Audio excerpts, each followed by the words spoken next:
Last class में मैंने discuss किया था प्रोग्रामिंग कंसेप्ट, जिसमें मैंने आप लोगों को कंप्यूटर लैंग्वेज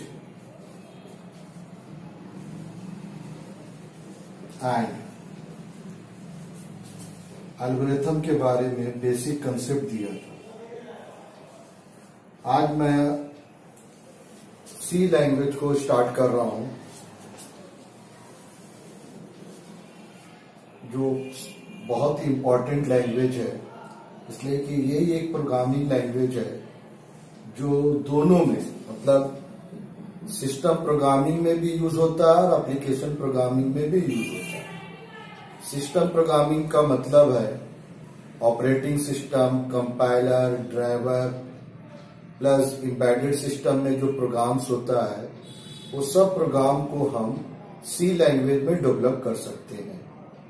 और सी लैंग्वेज अगर आप अच्छी तरह से सीख लेते हैं, मतलब प्रोग्रामिंग करना सी लैंग्वेज के थ्रू, तो फिर प्रोग्रामिंग सी प्लस प्लस में और जावा में प्लस पाइथन जो लेटेस्ट लैंग्वेज है मशीन लर्निंग के लिए, उसमें भी आप आसानी से प्रोग्रामिंग कर पाएंगे।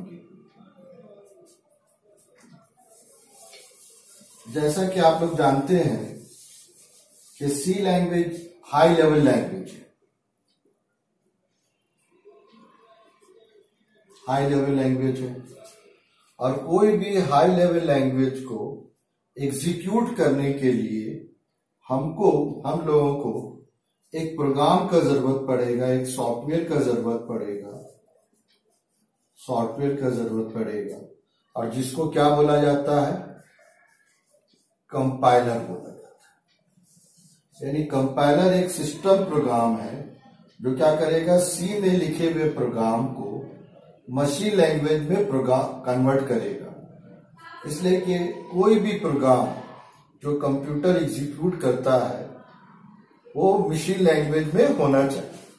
अगर वो मशीन लैंग्वेज में नहीं है तो वो एग्जीक्यूट नहीं होगा। इसलिए any program written other than machine language must be converted into the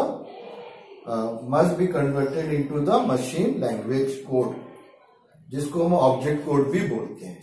यानी कंपाइलर, अगर हम आपसे पूछेंगे कि कंपाइलर को कैसे डिफाइन किया जाए, तो कंपाइलर मेरा क्या हो गया?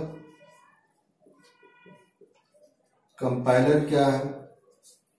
एक सिस्टम प्रोग्राम है या सिस्टम सॉफ्टवेयर हो गया।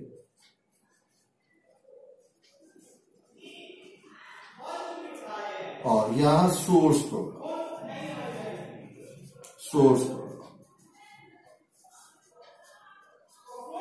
यानी program written in C. Compiler उसको कन्वर्ट करेगा किसमें? Object program.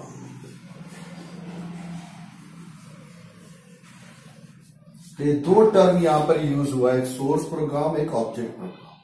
ये दोनों से रिलेटेड और कंपाइलर से रिलेटेड क्वेश्चन एग्जामिनेशन में आते हैं, और वाइवा में, प्रैक्टिकल एग्जाम के वाइवा में और इंटरव्यू में ये दोनों से रिलेटेड क्वेश्चन जरूर पूछे जाते हैं। इसलिए दोनों को जानना है। यानी सोर्स प्रोग्राम, कोई भी प्रोग्राम जो हाई लेवल लैंग्वेज में लिखा रहेगा, जैसे अगर अभी हम लिखने जा रहे हैं सी लैंग्वेज में, उसको हम सोर्स प्रोग्राम बोलेंगे। जब उसको कंपाइल करेंगे तो क्या करेगा, उस प्रोग्राम को क्या करेगा, कन्वर्ट कर देगा ऑब्जेक्ट प्रोग्राम। इसका मतलब ये हुआ कि अगर आप सी लैंग्वेज में प्रोग्राम लिखते हैं तो उसको एग्जीक्यूट करने के लिए आपको क्या करना पड़ेगा, उसको लिखेंगे तो उसको एग्जीक्यूट करने के लिए आपके पास सी लैंग्वेज का कंपाइलर होना चाहिए। अगर सी लैंग्वेज का कंपाइलर नहीं होगा तो आप उस प्रोग्राम को एग्जीक्यूट नहीं कर पाएंगे। और एक इम्पॉर्टेंट बात इसमें यह है कि हर प्रोग्रामिंग लैंग्वेज का अपना ओन कंपाइलर होता है। यानी हर लैंग्वेज का अलग अलग कंपाइलर होता है। वन कंपाइलर को लेकर आप चाहेंगे कि पास्कल का प्रोग्राम को मशीन लैंग्वेज में कन्वर्ट करें, सी का कन्वर्ट करें, ये पॉसिबल नहीं है।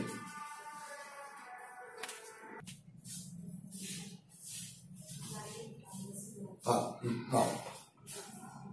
character set of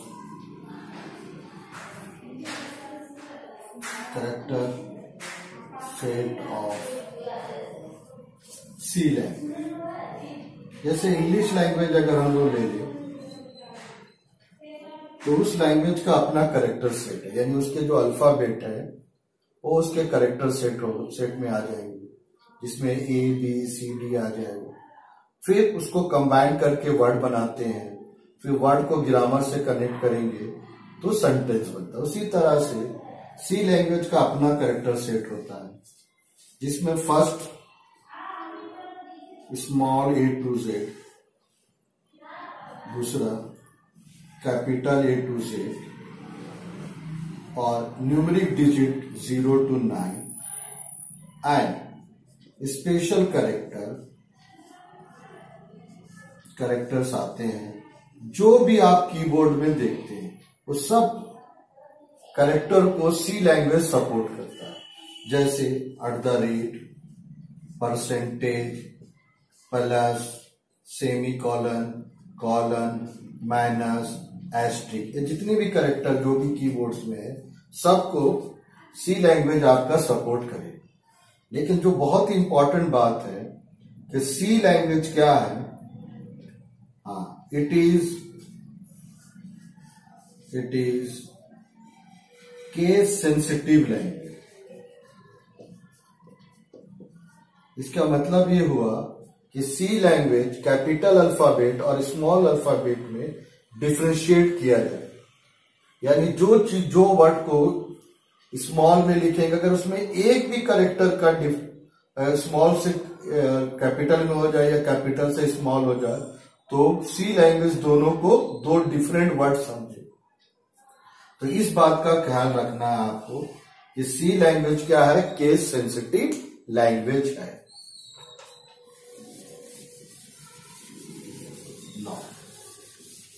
her language की तरह सी लैंग्वेज में भी कुछ रिजर्व वर्ड होते हैं, कुछ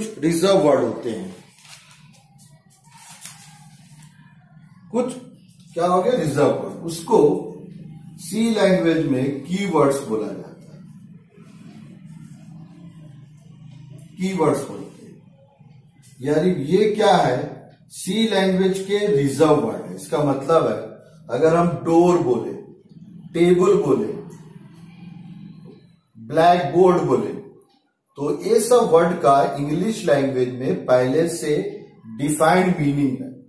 इसलिए ये सब वर्ड को हम किसी भी सेंटेंस में किसी अदर पर्पस के लिए हम यूज नहीं कर सकते। उसी तरह से सी लैंग्वेज में भी कीवर्ड होते हैं। तो पहला, दे आर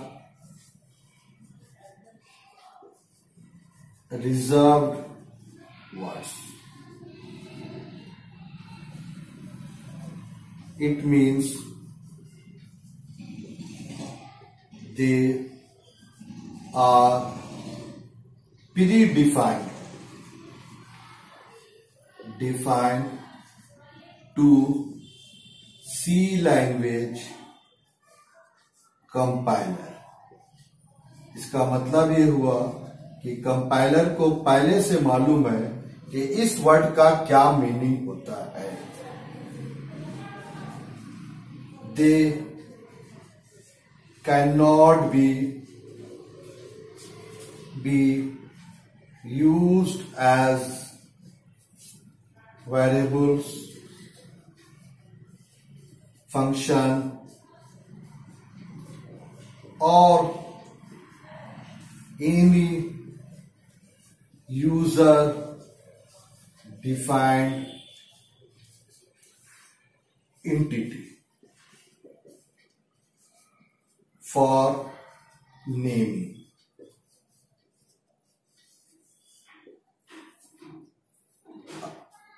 For example, इसके एग्जाम्पल में क्या क्या आ जाएंगे, एग्जाम्पल्स में आ जाएंगे इसके एग्जाम्पल में आ जाएंगे INT, for while double main comma enum there are 31 keywords of in C language। जो रिवाइज वर्जन है उसमें हो सकता है कि इससे ज्यादा भी कीवर्ड्स हो सकते हैं। तो this is the very very important, because keywords के ऊपर एग्जाम में क्वेश्चन, कॉमन क्वेश्चन आता है, write notes on keywords and what is the purpose of the keywords.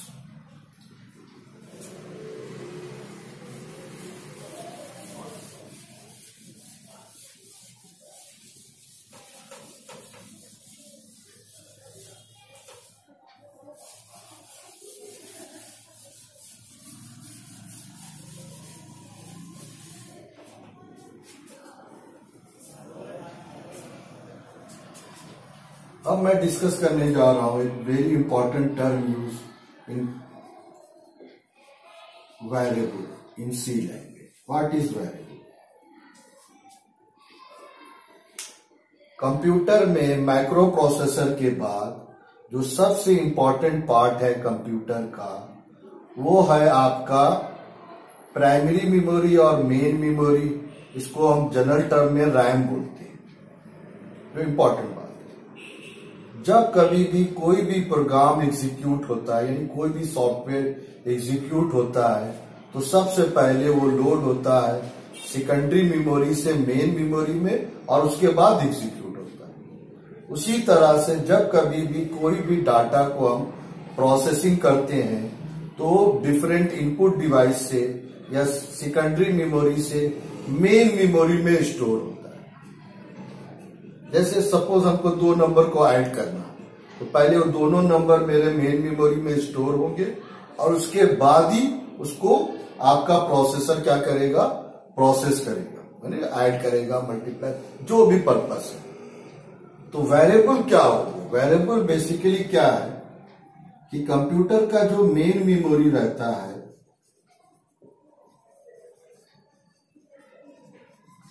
Memory जो है, सपोज कैपेसिटी सपोज मान लेते हैं 2 GB, ये मेरा उसका साइज है।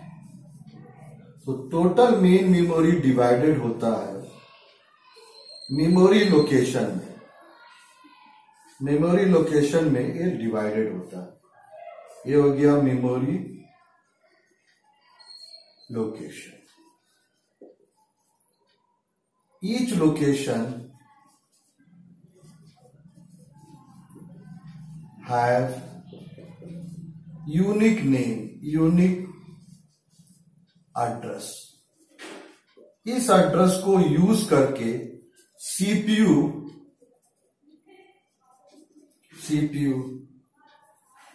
Processor access memory by using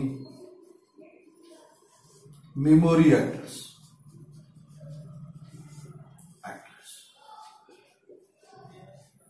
तो जब कभी भी प्रोग्राम जब हम एग्जीक्यूट करते हैं, उसमें जो डाटा यूज किया जाता है इस मेमोरी लोकेशन में स्टोर होते हैं।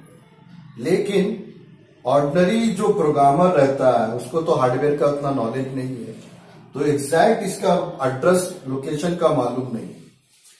इसलिए हम लोग क्या करते हैं, अपने प्रोग्राम में मेमोरी लोकेशन को एक डमी नेम देते हैं अपने प्रोग्राम में और उसी को वेरिएबल बोला जाता है। एक और इंपॉर्टेंट चीज है of same size. Same size का मतलब है कि हर लोकेशन का जो साइज होगा वो सेम होगा। तो मैं क्या बोल रहा था कि वेरिएबल क्या है? वेरिएबल मेरा क्या है? हाँ, variables are dummy name given to memory location in program to access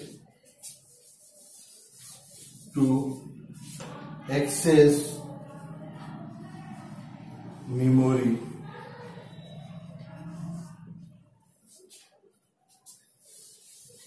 basically ये सिंबॉलिक नेम होते हैं। तो ये फर्स्ट पॉइंट हुआ, इससे रिलेटेड। दूसरा पॉइंट हुआ they are symbolic name.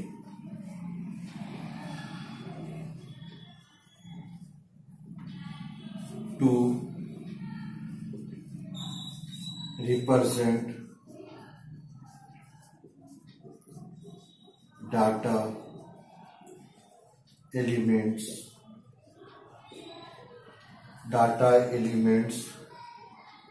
in program.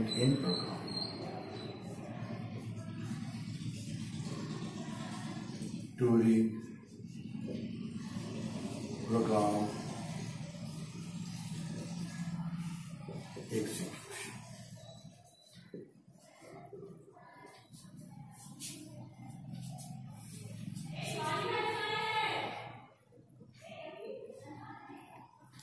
तो नेक्स्ट क्लास अब मैं डिस्कस करूंगा नेक्स्ट क्लास में कि वेरिएबल को नेमिंग कैसे किया जाता है। आज बस इतना ही। नेक्स्ट वीडियो में बताऊंगा कि वेरिएबल के नेमिंग क्या कैसे करते हैं और इसका नेमिंग में क्या